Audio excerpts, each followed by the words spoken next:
De retour à Canadian Fighter avec M.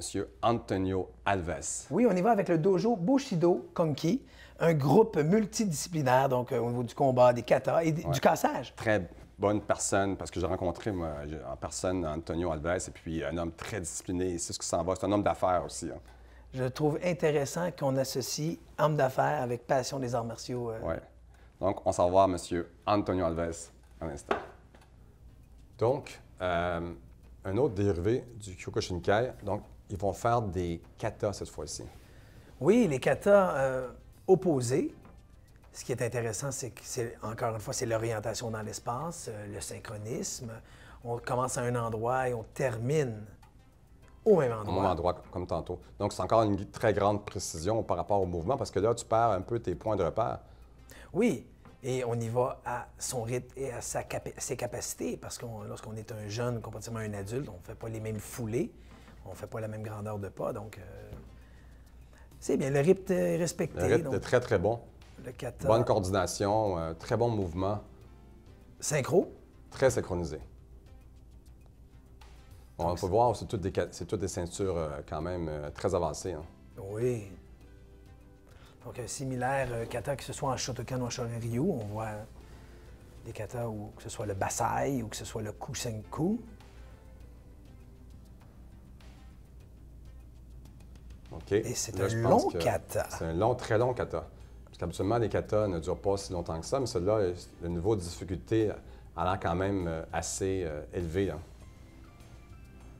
Oui, c'est le Basai, si je ne m'abuse. Donc, la plupart des écoles font beaucoup de katas. C'est quoi le pourcentage des katas par rapport au combat dans une école? Une école par rapport à l'autre varie? Dans la grande famille des arts martiaux, hein, c'est comme le nombre d'enfants. Combien d'enfants? Il y en a qui en ont un, il y en a qui en ont 5. Alors, c'est la même chose pour les karatés. Là, il y en a qui en font. Oui, ils s'apprêtent à faire justement du cassage. Oui, cassage, qui est également pratiqué dans la plupart des centres d'arts martiaux. Le but, c'est le dépassement de soi. Alors, exactement. On voit là une frappe qui est manquée, mais c'est pas grave. L'important, c'est de se recommencer. reprendre et de le réussir. Ouais. Parce que dans la vie, hein, on ne réussit pas tous du premier coup. C'est savoir se relever. Il y a beaucoup de parallèles à faire avec la vie au quotidien. Puis on le voit avec les brisages. Alors bravo, l'important, c'est de persévérer. Ils vont faire des cassages, encore des blocs de béton aussi. Oui, avec le point, même chose. Un de chaque côté. Ah, c'est des planches. C'est plusieurs planches. Ouais, planches. Oh! Avec des séparateurs. Donc exactement, oui. Les séparateurs sont là pour mettre de l'air entre chaque planche ou en chaque béton? Avec les bétons, ça va de soi. On doit placer des espaceurs. Donc, c'est comme des tests qu'il faut qu'ils fassent pour justement... Pour passer des ceintures dans un certain niveau, il faut casser aussi. Moi, je me rappelle, j'avais cassé 3 blocs de béton pour passer ma 3e dame. Là. Il y avait des séparateurs. Tatsui, avec les planches, sans séparateur. Il n'y a pas de séparateur. Ça commence un peu plus dur, là. Oui. Le niveau de difficulté. Oh! Donc, même chose, on reprend. On s'assure que les planches sont bien positionnées. Mais lorsque j'aurais pas ça.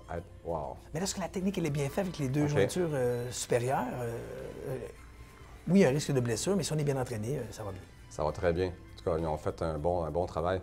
Antonio Alves, tout un type, là. Alors, un kata de beau. Kata de beau, ce qui va être intéressant, on va avoir un kata de beau. Donc, tantôt, on avait Chanel Lemon qui faisait un kata de beau. Est-ce que je vois que ce bois-là, il est plus long? Oui, c'est un bambou. Okay. Donc, il va être... la différence au niveau des frappes. Lorsque je fais des frappes, on va beaucoup plus fouetter. OK. Il est beaucoup plus long. Oui, il est Est-ce que le niveau de difficulté est plus gros? C'est différent. Là, on voit un kata traditionnel. Un kata traditionnel.